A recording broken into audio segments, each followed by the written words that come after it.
no warning signs that I'm aware of. And it was a revelation that the White House had no intention of making public. President Bush was told in August that Osama bin Laden might be planning an attack involving the hijacking. Could have predicted. Nobody in our government, at least. August 6th PDP. I believe the title was Bin Laden Determined to Attack Inside the United States. 70% of family members' questions were never answered during the 9/11 Commission report. Lee Hamilton and Thomas Keane said they were set up to fail. I mean, I'm a member of the commission. It's a scam. It's absolutely disgusting. The questions, Mr. President. The questions. Building 7 ablaze at the moment and apparently getting ready to collapse. Building 7, freefall collapse. Well, no, there's number 7 coming down. The excitement and the fun that people get watching an old building being demolished, and they wired very carefully for days, and it's a very careful operation. Third time today.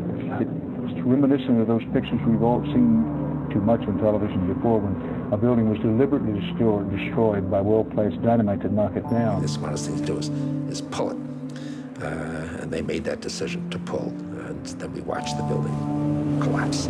Jane, what more can you tell us about the Salomon Brothers building and its collapse? Well, only really what you already know. Details are very, very sketchy. We are getting information now that one of the other buildings, Building 7 in the World Trade Center complex, is on fire and has either collapsed or is collapsing.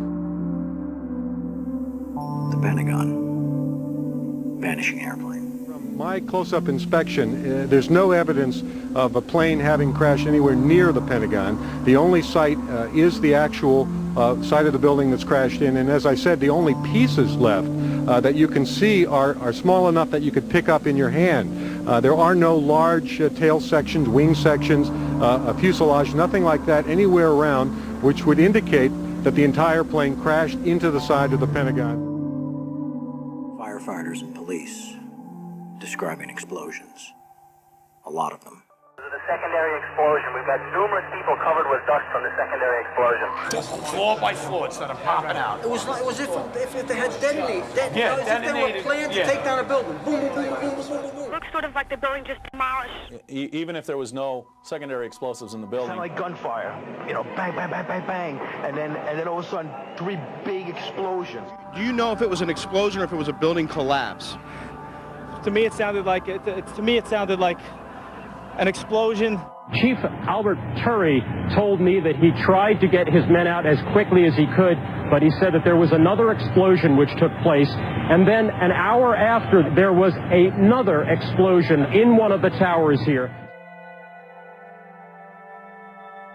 Sibel Edmonds, FBI translator, breaking her gag order.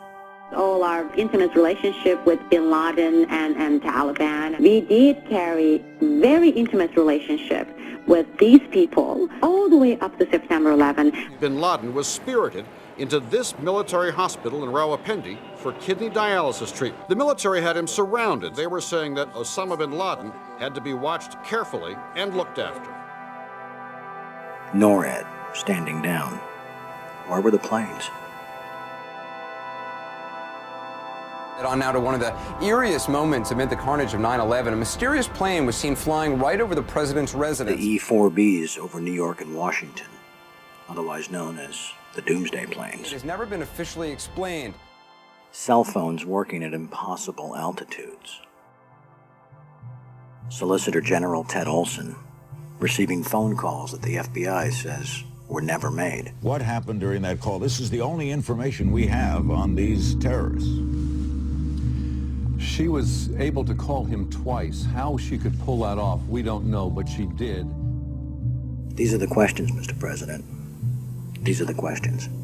They go on and on. Good afternoon, Mr. President.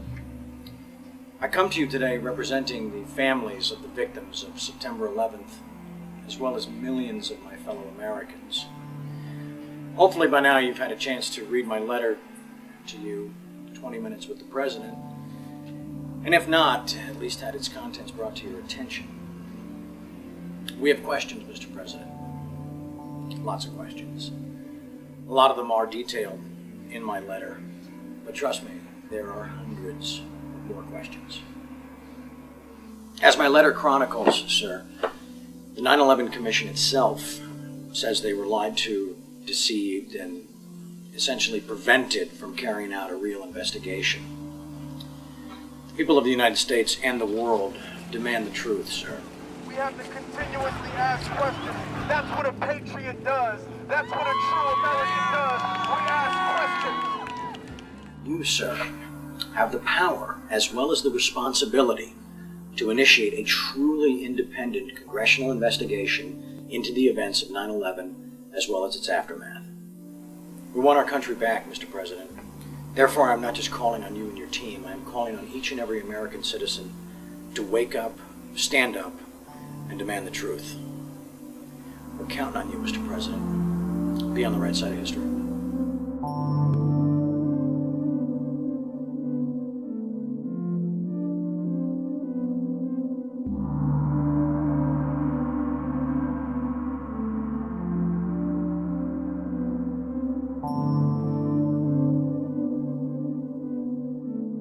Are you now saying that they weren't asking to block an investigation? An investigation must not interfere with the ongoing efforts to prevent the next attack.